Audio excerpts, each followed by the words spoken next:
What's up, guys? It's Jake with JT Calls, and today we are going to talk about the diaphragm call. This is going to be a basic video, just getting the first sound and getting a basic yelp down. If you've already got this mastered, this video is not for you, and we'll have videos for you in the future, so just stay tuned for those. But for now, we're going to dive into diaphragm basics. So now, the first thing you're going to notice on your diaphragm is whether it has 2 reeds, 3 reeds, 4 reeds, whatever, there's going to be one that's the longest, and it's going to have a cut in it more than likely. That's going to face up. And then it's got a horseshoe, and the horseshoe is going to face out. So it looks kind of like it should go in your mouth like this, but it really goes in your mouth like this with the latex facing out. And when you first put it in your mouth, you might have a gagging reaction to it. And if it's really bad, you can trim the tape around the back of the call to make it have a smaller profile so it doesn't gag you as bad. But we don't want to do that till a little bit later to make sure the call's not leaking air. So the first thing we're going to do, we got our latex facing out, we got our longest reed on top.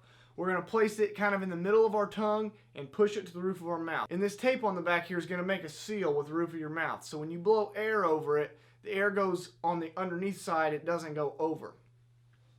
And when you push it to the roof of your mouth and blow air, if you hear like a sound, that's air leaking around the top of the tape. So if you don't feel like it's fitting in your mouth very well, you can trim that to make it fit better until that air leaking stops. Because we don't want any air leaking, that just makes our calling less efficient. But before we put the call in our mouth, we need to understand where our air is coming from. We're not puffing our cheeks out and just blowing. We want to bring air from our diaphragm, just like we do with a duck or a goose call, and we're gonna kind of huff the air over the reed. You can hear how hard that air is coming out. That's all coming from down in my diaphragm.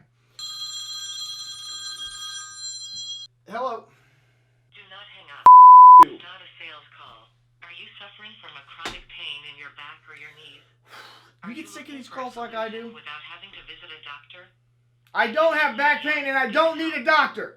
I'm trying to record a turkey call video. So we're going to put the call on our tongue, we're going to raise it up to the roof of our mouth, and we're just going to blow air. And that's the sound we're looking for. And you can play around with different pressure with your tongue. The harder you press, the higher it's going to get. The softer you press, it's going to get deeper and raspier.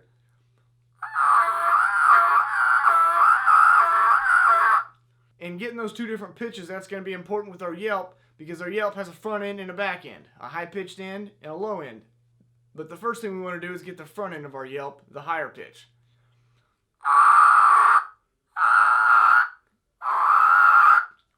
So you can play around with different pressures with your tongue to get that pitch. And if it's when you're doing that, it's really tickling your tongue a lot, use more of the middle to the back of your tongue. If you try and do it with the tip of your tongue, it'll tickle you real bad, so try and use the middle or the back.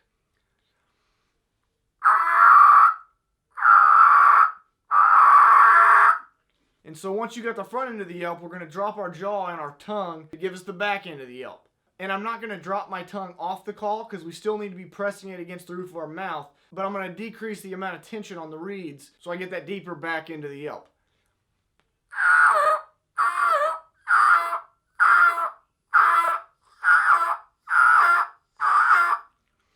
And it sounds a little funny there, but once you speed it up, it turns into a turkey.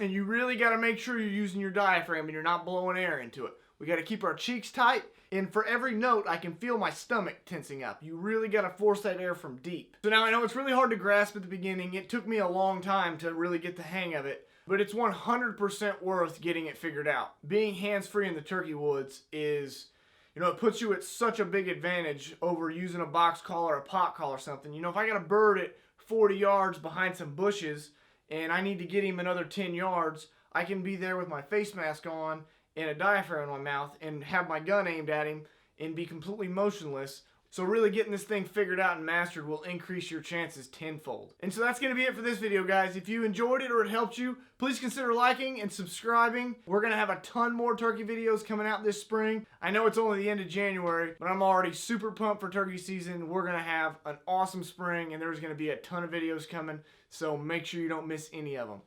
Thanks for watching, guys. We'll see you in the next one.